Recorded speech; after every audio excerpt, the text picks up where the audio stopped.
নমস্কার বন্ধুরা, আমি শিল্পা। আমার রান্নাঘরে আপনাদের সবাইকে স্বাগত। আজ আমি নিয়ে এসেছি আপনাদের সামনে নতুন একটি মুসুর ডালের রেসিপি।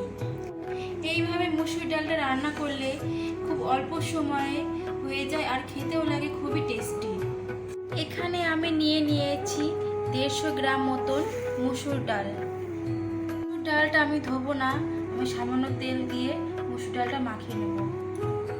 সামান্য একটু তেল দিয়ে মুসুর ডালটা মেখে সিদ্ধ করলে ভালো সিদ্ধ হয়, খেতেও খুবই ভালো লাগে। ডালটা আমি পেছন করে সিদ্ধ করে নেব। দিচ্ছি পরিমাণ মতো জল।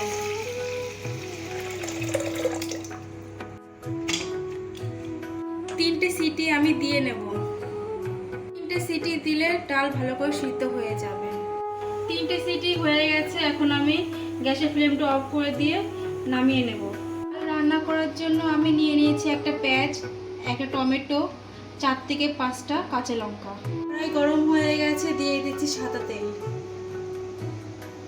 দিয়ে দিচ্ছি গোটা জিরে,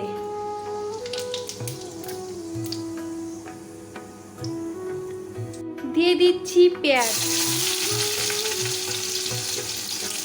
দিচ্ছি লঙ্কা,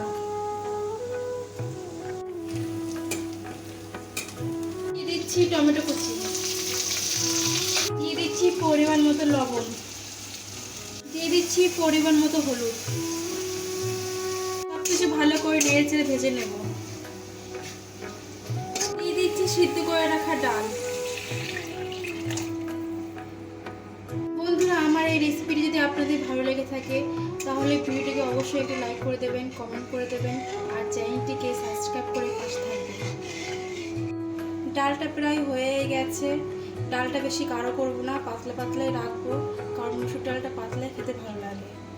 কুচিয়ে রাখা ধনেপাতা দিয়ে ডালটা এখন নামিয়ে নেব।